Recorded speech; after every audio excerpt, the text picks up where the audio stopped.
있는 모든 것을 가지고서도 이 영생을 얻지 못한다고 하면 자기가 가지고 있는 모든 것들이 아무 헛된 것이다, 유익이 없다 하는 것을 알았기 때문에 예수님에게 찾아왔던 것입니다. 여러분, 지금도 마찬가지인 것입니다. 많은 사람들이 참으로 귀한 것, 정말 있어야 될 것, 그것을 얻기 위해서는 하나님 앞에 나와야 되는 것입니다. 이 요셉은 지금 아버지로부터 그 자기 아들들에게 축복해 주시도록 지금 구하고 있습니다. 여러분, 축복은 누가 주십니까? 하나님께서만 주실 수 있는 거예요. 우리가 설 때는 뭐 복 받아라, 복 많이 받으십시오, 이런 인사를 많이 하지만은 떡 줄 사람은 생각도 안 하는데 김치국부터 마신다고 누가 축복을 주는지 생각을 안 하는, 그러면서 그런 인사를 하는 분들이 많이 있어요. 여러분, 축복을 주시는 분은 누구시라고요? 하나님이세요. 하나님만이 우리에게 복을 주실 수 있는 것입니다. 그래서 우리는 하나님 앞에 나와야만 되는 거예요. 많은 사람들은 그 하나님 앞에 나오지 않고 참으로 헛된, 하나님이 아닌 그런 우상에게 나오는 것을 우리가 볼 수 있어요. 세상에 많은 종교들이 있습니다.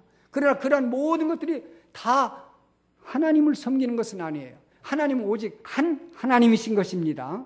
천지를 창조하시고 우리 인간을 지으신 분은 한 분밖에 없어요.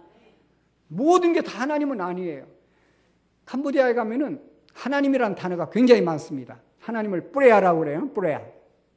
그래서 우리가 하나님하고 기도할 때 아오 뿌레아 어이 하나님이시여 이렇게 뿌레아 시여 이렇게 부르거든요. 그런데 뿌레아라는 말을 굉장히 또 많이 써요. 예를 들어서 태양 뿌레아 아뜻, 그러니까 태양 하나님 그런 뜻이에요. 그 다음에 달 뿌레아 쩐, 그것도 뿌레아예요. 그리고 그 나라 왕도 뿌레아리엇, 그 왕도 뿌레아라고 불러요. 그리고 절에 스님들, 중들 이란 사람도 뿌레아 성이라고 불러요. 다 뿌레아예요, 뿌레아. 그러니까 그 사람들은 뿌레아가 굉장히 많은 거예요. 어떻게 보면 우리가 이제 예수님을 증거하는데 그 사람들이 생각할 때 우리는 이제 뿌레아 예수입니다. 예수는 뿌레아 예수예요. 그 사람들은 뿌레아 부처님, 뿌레아 붓을 믿어요. 우리는 뿌레아 예수를 믿고 전하지요. 그 사람들은 뿌레아가 굉장히 많은데 뿌레아 예수도 그 뿌레아 중에 하나라고 생각을 하는 것 같아요. 그러니까 거기서는 종교의 자유가 있습니다.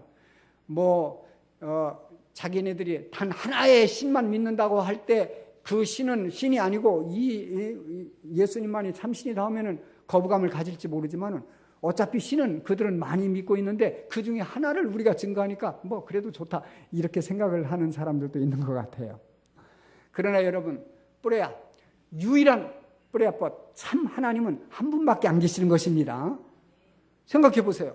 이것도 하나님이고 이것도 하나님이고 저것도 하나님이고 다 하나님일 수가 있습니까? 아니에요. 세상을 창조하시고 태양을 만드시고 우리 인간을 지으신 하나님은 단 한 분밖에 안 계시는 것입니다. 그러므로 우리가 종교를 선택할 때 어떤 신을 섬기는 종교를 우리가 선택해야 될 것인가? 그것은 대단히 중요한 선택입니다. 만일에 오늘 어떤 사람이 훌륭한 종교를 만들었다고 해봅시다. 21세기에 가장 필요한, 가장 정말 인정받을 수 있는 종교를 오늘 만들었다고 해봐요. 그래서 사람들한테 인기를 많이 끌고 사람들이 많이 믿는다고 할 때, 그러면은 그 사람이 오늘 종교를 만들기 이전 사람들은 어떻게 그 신앙을 가질 수 있습니까? 그 사람들은 가질 수가 없는 거예요. 그러니까 종교를 선택할 때는 이 역사성을 봐야 되는 것입니다. 사람이 출현했을 때, 맨 처음 사람이 태어났을 때 그때도 계셨던 뿌레아, 그때도 계셨던 하나님, 그분이 참 하나님이신 것입니다. 그러니까 요즘 신흥 종교들이 많이 있잖아요. 자기들이 교회라고 이런 사람들이 많았어요. 신천지라든지 통일교라든지 그런 것들 다 이단들이잖아요. 근데 그러면 그런 것들이 생기기 이전 사람들은 어떻게 했을 거예요? 그런 거 보면 다 그것들이 다 가짜인 것을 알 수 있어요. 우리 인간이 처음에 있을 때, 하나님께서 창조하셨을 때 그때도 계셨던 하나님, 그 하나님이 참 하나님이신 것입니다. 그리고 우리 인간이 마지막 최후의 날 그때도 계시는 그 하나님, 그분이 참 하나님이에요. 옛날에는 있다가 지금 없어진 종교, 그런 것은 참 종교가 될 수 없는 거예요. 아니, 인간이 태어났을 때, 출현했을 때, 그때도 하나님 계셨지만은 출현하기 이전부터 계셨던 하나님, 그분이 참 하나님이신 것입니다. 그래서 그 하나님의 이름을 여호와라고 하는 것입니다. 이 세상은 하나님이 창조하셨지만은 여호와 하나님은 스스로 계시는 하나님이십니다. 그 스스로 계시는 하나님을 믿는 종교, 그것이 바로 우리 기독교인 것입니다. 오늘 우리는 그 하나님을 믿습니다. 자, 그런데 그 하나님의 축복이 어떻게 임하는가? 그 축복이 어떻게 임하는가? 하나님이 세상을 창조했을 때 참 아름답게 창조했지만 사람들이 범죄한 것을 성경에 말씀하고 있어요. 그들이 점점 범죄해가지고 너무 죄가 많아져서 하나님이 마침내 그들을 홍수로 멸하셨다고 성경은 말했어요. 그렇지만 그 홍수 때 그래도 의인이라서 살아남은 사람들이 있었는데 그들의 자손들이 또 많아지면서 또다시 죄를 범하는 거예요. 그래서 하나님께서 하신 말씀이 나오는데 이것은 대단히 중요한 의미를 가지고 있습니다. 이 세상에 사람들이 점점 많아질 때 하나님께서 아브라함을 택하셔서 이 아브라함에게 하나님을 알게 하시고 그리고 아브라함의 자손을 통해서 하나님의 율법을 받게 하시고 아브라함의 자손들을 통해서 하나님께서 복을 주시려고 아브라함을 택하셨어요. 그래서 하나님의 이 축복은 아브라함의 가문을 통해서 아브라함의 그 후손을 통해서 축복이 임하도록 그렇게 된 것입니다. 그리고 창세기 12장은 아브라함의 선택장이고 대단히 중요한 우리 인류 역사상에 있어서 대단히 중요한 그런 말씀입니다. 자, 이 아브라함이 아들을 낳았는데 이삭이지요. 그 이삭의 아들을 낳았는데 야곱입니다. 여기 나오는 야곱이 바로 그 사람입니다. 그렇기 때문에 요셉은 그 사실을 알고 있는 거예요. 이 하나님의 축복이 아버지 야곱, 할아버지 이삭, 그 위에 할아버지 아브라함, 그 계통을 통해서 하나님의 축복이 임한다고 하는 것을 요셉이 알고 있는 거예요. 그러므로 그 축복의 계통을 떠나서 하나님의 복을 받을 수가 없다고 하는 것을 요셉이 알았기 때문에 자기가 비록 애굽의 총리요 모든 부와 권력을 가졌다 할지라도 그 아버지의 복을 하나님께로부터 비로 받지 못한다고 하면 이 요셉은 하나님의 축복을 축복과 상관이 없는 그러한 자기와 자기 자손들이 된다고 하는 사실을 요셉은 알았던 거예요. 그래서 자기의 자손들을 야곱에게 데려왔습니다. 자, 여기 3절을 한번 보겠습니다. 48.3절. 요셉에게 이르되 이전에 가나안 땅 루스에서 전능하신 하나님이 내게 나타나사 복을 주시며 그랬어요. 하나님께서 야곱에게 나타나셨어요. 야곱에게 나타나셨듯이 누구에게도 나타났다고요? 아브라함에게도 나타났고 이삭에게도 나타났고 야곱에게도 나타났습니다. 그래서 우리는 하나님을 뭐라고 부릅니까? 아브라함의 하나님, 이삭의 하나님, 야곱의 하나님이라고 부르는 것입니다. 자, 하나님께서 왜 아브라함에게 나타나셨고 이삭에게 나타나셨고 그리고 야곱에게 나타나셨습니까? 하나님의 약속을 그에게 주시기 위해서, 하나님의 축복을 그 자손들에게 주시기 위해서 나타나셨습니다. 여기 오늘 읽은 말씀에도 똑같은 말씀이 나옵니다. 15절에 그가 요셉을 위하여 축복하여 이르되 내 조부 아브라함과 아버지 이삭이 섬기던 하나님, 나의 출생으로부터 지금까지 나를 기르신 하나님. 여러분, 이 하나님을 통해서만 우리가 복을 받는다고 하는 사실을 알아야 되겠습니다. 그 하나님의 복이 어떻게 나타납니까? 아브라함과 이삭과 야곱을 통해서 그 자손을 통해서 우리에게 임하는 것입니다. 그런데 하나님께서 왜 아브라함과 이삭과 야곱을 택하셨는가? 한 사람을 보내시기 위해서입니다. 한 사람. 하나님의 아들이신 예수 그리스도를 보내시기 위해서입니다. 그래서 하나님의 복을 바로 이 예수 그리스도를 통해서 우리에게 주시려고 하나님은 아브라함을 택하셨고 이삭을 택하셨고 야곱을 택하셨던 것입니다. 그러므로 하나님의 축복은 바로 예수 그리스도를 통해서 우리에게 임한다고 하는 사실을 우리는 알아야 되겠습니다. 하나님의 축복이 어떻게 임한다고요? 하나님의 아들 예수 그리스도를 통해서 우리에게 임하는 것입니다. 우리 갈라디아서 말씀을 한번 찾아보겠습니다. 갈라디아서 3장 16절. 신약성경입니다.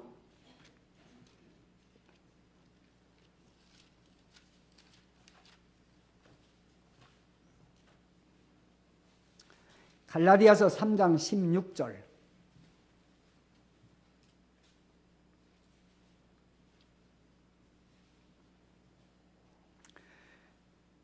한번 따라 읽으시겠습니다. 이 약속들은 아브라함과 그 자손에게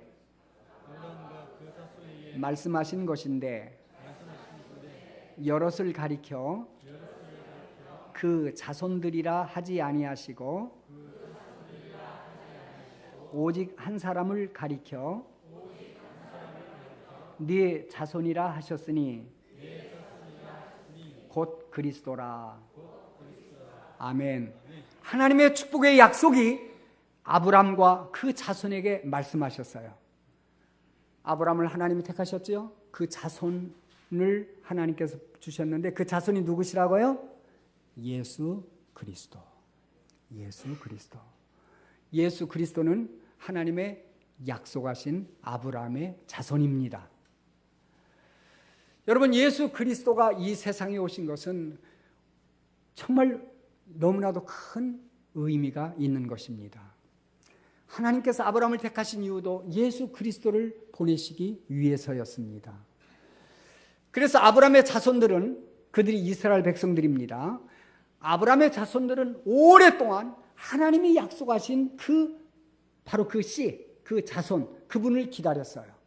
그분이 누구실까요? 예수 그리스도. 예수 그리스도. 예수님께서 오셔서 말씀하시기를 내가 아버지께로부터 왔다. 하나님께로부터 왔다. 이렇게 말씀을 하셨어요. 놀라운 선포인 것입니다. 그들은 그토록 오랜 세월 동안 아브라함의 약속하신 그 씨, 자손, 그분을 기다려왔는데 바로 예수 그리스도가 오신 것입니다. 여러분, 세상 사람들은 예수 그리스도에 대해서 뭐라고 말을 합니까? 성인이라고 말합니다. 성인.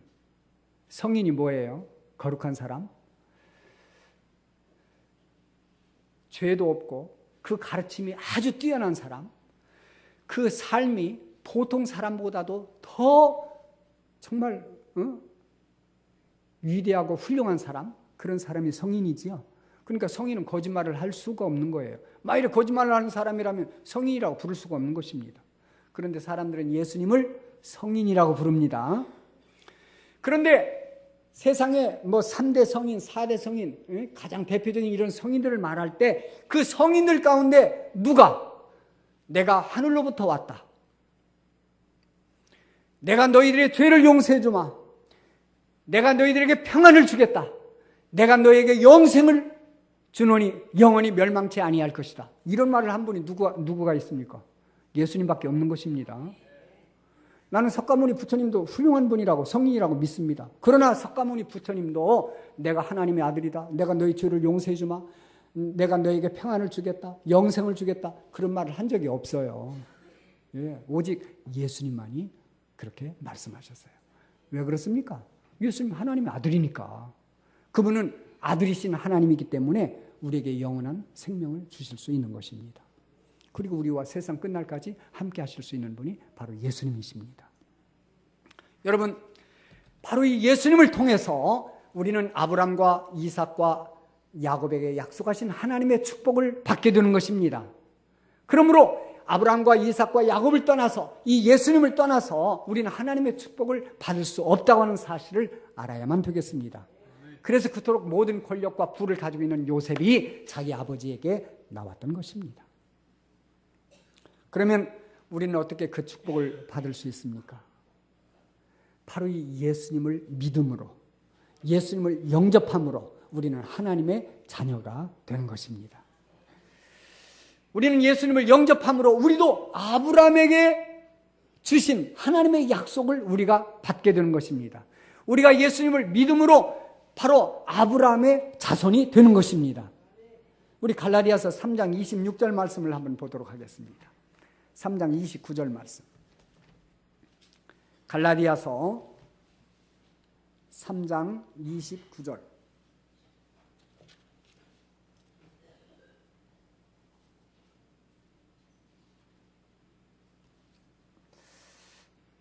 한번 따라 읽으시지요. 너희가 그리스도의 것이면 곧 아브라함의 자손이요 약속대로 유업을 이을 자니라. 아멘. 제가 다시 한번 읽겠습니다. 너희가 그리스도의 것이면, 다시 말해서 너희가 예수님을 믿고 하나님의 자녀가 되었으면 곧 아브라함의 무엇이라고요? 자손이요. 우리가 그리스도의 것이면 아브라함의 자손이 된다. 자손이다. 이렇게 말씀하고 있어요. 하나님께서 그 축복을 아브라함에게 약속을 하셨는데 우리가 예수님을 믿으면 우리도 아브라함의 자손이 되어서 아브라함에게 약속하신 하나님의 축복을 우리가 받는다. 이러한 말씀입니다. 여러분, 예수님께서 이 세상에 오셨지만은 사람들이 예수님을 영접지 아니했다고 그랬습니다. 그러나 영접하는 자, 곧 그 이름을 믿는 자들에게는 하나님의 자녀가 되는 권세를 주셨습니다. 하나님의 자녀가 되는 권세, 이것이 바로 아브라함에 약속한 하나님의 축복입니다. 하나님의 아들이 되는 권세, 하나님의 아들이 되는 권세. 여러분, 우리는 하나님의 아들이 될 수 있습니다. 아버지와 아들과의 관계를 우리는 잘 알고 있지 않습니까? 저는 나이 든 아들도 있지만은 늘 비록 나이가 들었어도 어린아이와 같은 그런 생각이 들 정도로 그렇게 끔찍하게 생각합니다. 이게 아버지의 마음이지요. 우리가 하나님의 아들이 된다는 거예요. 그런데 이 아브라함에 약속하신 그 하나님의 축복을 우리가 예수님을 믿음으로 말미암아 하나님께로부터 받고, 그래서 우리도 아브라함의 자손들과 같이 하나님의 축복을 받는다. 이렇게 말씀하고 있는 것입니다. 아들이 되는 축복, 하나님의 아들인 축복. 아버지가 아들을 얼마나 끔찍하게 생각하고 늘 생각하고 있습니까? 저는 캄보디아에 있어도 우리 아들에 대해서 늘 생각합니다. 우리 아들이 연산교회 무슨 대소사가 있으면 항상 부산에 내려가고 그래요. 그래 내가 옛날에 다 부조받고 그런 건데 우리 아들이 와가지고 지금 저렇게 하고 있구나. 이렇게 생각을 해가지고 돈을 좀 보내줬어요. 50만 원을 보내줬어요. 그랬더니 10만 원을 더 보태가지고 60만 원을 다시 입금을 했어요. 그만큼 아버지는 늘 아들 생각하는 거예요. 요놈이 돈도 이렇게 쓰고 이런 생각을 하는 거예요. 여러분, 이 야곱의 일생을 보게 되면은 그가 130세 때 애굽의 바로 왕 앞에 섰는데 그가 그런 말을 했어요. 내가 130년의 세월을 살아왔는데 내 조상들보다는 연세가 짧지만은 내가 험악한 세월을 보냈다. 그런 얘기를 했어요. 그러나 여러분, 비록 야곱이 험악한 세월을 보냈지만은 그의 생애는, 그의 삶은 하나님이 함께 하시는 삶이었습니다. 하나님이 함께 하시는 삶이었어요. 여기 오늘 본문 말씀에도 그렇게 하고 있지요.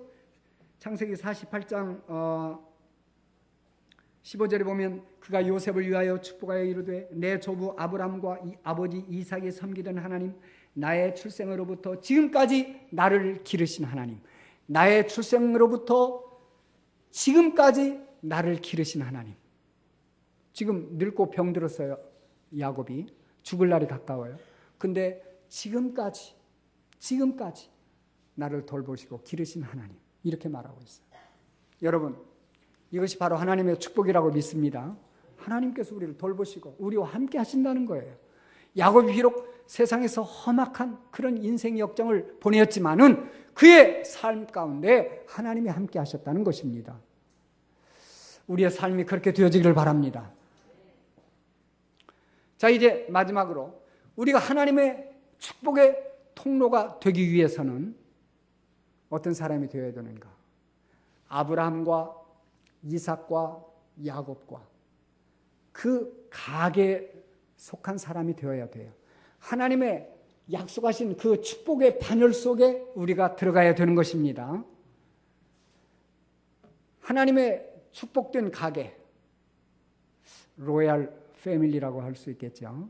하나님의 그 가계, 아브라함, 이삭, 야곱 쭉 내려와서 예수님의 가계에 이르는 거기에 우리가 속해야 된다 그 말이에요. 그러려고 하면 어떻게 해야 아브라함의 자손이 된다고 그랬죠? 예수님을 믿을 때, 우리가 예수님을 모셔드릴 때. 사람들은 그저 예수님을 성자의 한 사람으로 생각하지만 우리는 하나님의 아들로, 나의 구주로, 나의 주님으로 영접할 때 우리는 하나님의 자녀가 될 뿐만 아니라 아브라함의 자손이 되는 것입니다. 그러면 요셉과 같은 세상의 권력자도 우리에게 찾아올 것입니다. 자기의 자녀들을 데리고 와서 우리가 어떻게 하면 복을 받을 수 있겠습니까? 어떻게 하면 하나님의 복을 받을 수 있겠습니까? 야곱과 같은 위치에 우리가 놓여지게 되리라고 믿습니다.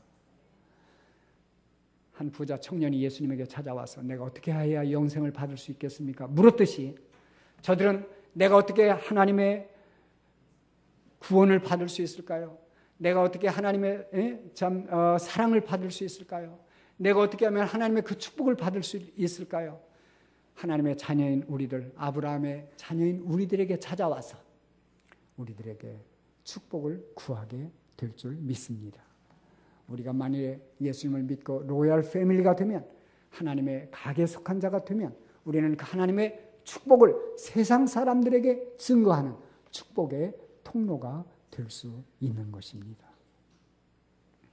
고넬료라고 하는 이탈리아에 속한 로마인 백부장이 베드로를 찾아오는 그러한 말씀이 사도행전 10장에 나옵니다. 이 고넬료는 로마 사람입니다. 백부장입니다. 당시에 유대를 지배하던 그러한 군대의 백부장입니다. 그런 사람이 베드로를 초청을 했어요.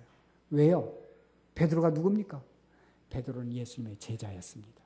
예수님과 함께 같이 다니고 예수님과 함께 먹고 예수님 말씀을 듣고 예수님은 우리 죄를 위하여 십자가에 달려 죽으시고 그리고 다시 부활하신 것을 본 증인이 베드로였습니다. 그래서 하나님께서 고넬료에게 고넬료야 베드로를 청해서 그로부터 들으라 이렇게 말을 했어요. 여러분, 고넬료가 베드로를 초청해서 들은 복음이 무엇입니까? 바로 예수 그리스도에 관한 복음이었습니다. 세상의 권력을 가지고 부를 가지고 있는 사람들도 우리가 예수님의 증인으로서 하나님의 자녀로서 우리가 하나님의 축복의 통로자로서 우리들을 필요로 하고 우리들을 초청하고 우리들로부터 복음을 듣기 원한다고 하는 사실을 우리는 잊지 말아야만 되겠습니다. 요셉이 그 두 자녀를 아버지 야곱에게 데려와서 복을 받기를 원했듯이 오늘 우리들이 예수님을 믿고 그래서 아브라함의 자손이 되고 하나님의 자녀가 되어질 때 진정으로 우리는 이 세상에 하나님의 축복의 통로가 될 수 있을 줄 믿습니다. 또한 하나님의 자녀로 되는 것뿐만 아니라 하나님의 자녀로서 사는 삶, 이것이 중요한 것을 잊지 말아야 되겠습니다. 야곱이 그런 삶을 살았어요. 그의 삶은 하나님과 함께 하시는 삶, 하나님과 동행하는 삶, 하나님이 그를 돌보시고 기르시고 그를 지켜주시는 그러한 삶을 살았어요. 그러한 생이기 때문에 자기 자녀들, 손자들에게 복을 빌어줄 수가 있었습니다. 우리는 예수님을 믿을 뿐만 아니라 정말 믿음으로 살아서 우리의 삶이, 우리의 믿음의 삶이 우리의 자녀들에게, 다른 사람들에게 축복을 끼치는 그런 삶이 될 수 있기를 바랍니다. 제가 연산교회에서 목회를 할 때 한 할머니가 교회를 나오셨는데 이분이 교회를 나온 동기가 이랬어요. 자기 40이 넘어서 낳은 막내 아들이 군대를 가는데 이 할머니가 술을 좋아해요. 그래가지고 내가 이렇게 지금도 술을 마시는데 우리 막내 아들이 군대 가면 내가 얼마나 술 가운데 살겠는가. 그래서 내가 교회를 나왔다고 그렇게 얘기를 했어요. 그리고 이분이 예수님을 믿었어요. 그리고는 나중에 하는 말이 한 번도 울지 않았대요. 그리고 이분이 이제 글을 몰라요. 연세도 높으신데 글을 몰라요. 그래가지고 교회에서 찬송가를 부르는데 글을 모르지요. 그래도 꼭 책은 가지고 나오셨어요. 새 찬송가, 옛날에 그 곡이 없는 새 찬송가를 가져와가지고 그냥 노래를 외우세요. 외우세요. 그리고는 집에 가가지고는 손자들한테 글을 배우는 거예요. 야, 이거 좀 가르쳐 주라. 그러면 손자들 뭐 초등학교 다니는 애들이 뭐 가만히 앉아 있습니까? 조금 가르쳐 주고는 막 놀러 나가고 막 이러죠. 그러면 거기다 이렇게 굽을 쳐놔요. 그리고 어떨 때는 젓가락도 끼워놓고 천부의 의지 없어서 손 들고 옵니다. 이제 교회에서 많이 부른 찬송들 먼저 배우기를 시작했어요. 그리고 나중에 이 굽을 쳐놓은 것도 펴지면 못 찾는 거예요. 몇 장인지. 이분이 집에 국수 공장을 하셨는데 밀가루 1등품, 2등품, 1자, 2자를 구별을 못 해가지고 밀가루를 못 팔아요. 그 정도로 정말 남 놓고 기억자도 모르시는 분이에요. 근데 이거 얼마나 열심히 하셨는지 나중에는 이 찬송가 책이 달아져가지고 찬송가는 다는데 오히려 더 부피는 더 커져요. 그 이상하대요. 네? 그러죠. 그런 책이 한 권 버리고 또 한 권 사고 또 한 권 버리고 또 한 권 사고 한 너덟 권을 그렇게 책을 바꿨어요. 얼마나 열심히 있게 새벽마다 교회를 나와서 물론 군대 간 그 아들을 위해서도 기도하고 그 자녀들 위해서 기도하는데 자녀들이 다 교회를 나왔어요. 손주들까지 다 예수님을 믿고 지금까지 다 예수님을 믿고 있습니다. 그런데 저는 그것을 보면서 이런 생각을 했어요. 야, 저 할머니가 자손들에게 주는 최대 유산이 뭘까? 그것은 돈도 아니고 바로 이 찬송가 책. 그 부풀어서 달아진 그렇지만 두꺼워진 이 찬송가 책이야말로 할머니 모든 그 신앙의 표현이고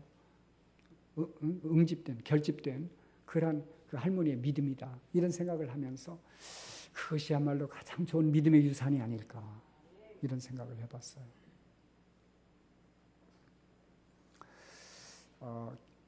전에 해병대 사령관 하던 김성은 씨 간증만 하고 말씀을 마치겠습니다. 이분이 그 간증 집회를 할 때 제가 참석을 했어요. 국방장관도 했고 그 뒤에 이제 은퇴를 하시고 간증을 다니시더라고요.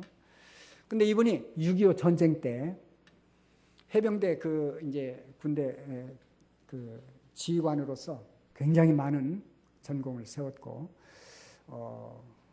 최근에도 역사 파노라마에 종군 기자 미국 어떤 종군 기자 얘기가 나오는데 김성은 씨 얘기가 나오더라고요. 귀신 잡는 해병대 얘기도 그때 나오고 그랬어요. 이분이 23살 때 소위 계급을 달고 별을 30세 때 별을 달았대요. 그리고는 이제 휘전이 돼가지고 고향을 찾아갔는데 어머니가 이 아들을 손을 이렇게 끌어당기더니 그 어머니 치마 속으로 무릎을 이렇게 만지게 하더래요. 그래서 이 아들이 어머니 무릎을 만져보니까 낙타 무릎같이 됐더라는 거예요. 이 아들이 군대에서 전쟁을 하는 동안 6.25 얼마나 이 사람은 죽을 고비를 수백 번을 넘겼답니다. 수백 번을 넘겼대요. 어떤 때는 찝차를 타고 막 적진 속으로 들어간 적도 있었대요. 그러니까 적군들이 아니 그 해병대 장교가 찝차를 타고 들어오니까 저 사람이 왜 들어올까 이렇게 보고 있더라는 거예요. 근데 누구 만나러 간 것도 아니고 잘못 길을 들어서 잘못 그렇게 갔다는 거예요. 그래가지고 막 돌아서 하는데 뒤에서 막 따발정을 쏘는데 그래도 살아나왔대요. 하여튼 이런 죽을 고비를 수백 번을 넘겼는데 어머니 무릎을 만지는 순간 깨달았대요. 야, 우리 어머니 기도 덕분이었구나. 어머니는 이 아들이 전쟁하는 동안 하루도 집에서 자지 않고 교회 마룻바닥에서 엎드려가지고 하나님 우리 아들 김성은이 지켜달라고 그렇게 기도했다는 것을 어머니한테 듣고는 내가 뭘 잘해서가 아니라 정말 어머니의 기도 덕분에 내가 이렇게 살아났구나. 그런 간증을 하는 것을 들었어요. 그러면서 자기가 그 해병대 장교로서 그렇게 고집이 많고 어렸을 때부터 그랬던 사람이 어머니의 그 말씀에 녹아져 내렸고 마침내 신앙을 갖게 되었다고 하는 그런 이야기를 들었습니다. 여러분 우리가 하나님을 믿고 믿음의 삶을 살 때 우리는 다른 사람들에게 믿음의 좋은 축복을 끼치는 축복의 통로가 될 수 있으리라고 믿습니다. 야곱과 같이 다 같이 정말 하나님의 축복의 통로가 되시는 여러분들이 되시길 바랍니다. 기도하시겠습니다.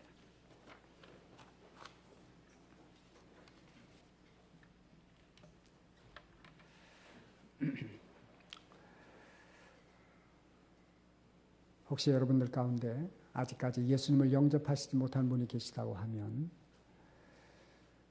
우리 담임 목사님이나 부목사님이나 우리 집사님들께 내가 어떻게 하면 예수님을 믿을 수 있습니까? 어떻게 하면 예수님을 만날 수 있습니까? 상담하시기를 바랍니다. 이미 예수님을 만나신 여러분들은 야곱과 같이 하나님과 동행하는 믿음의 삶을 살아서 다른 사람들이 우리의 삶을 통해서 하나님을 알게 되고 하나님의 축복을 받게 되는 하나님의 축복의 통로가 되시는 여러분들이 되시기를 바랍니다.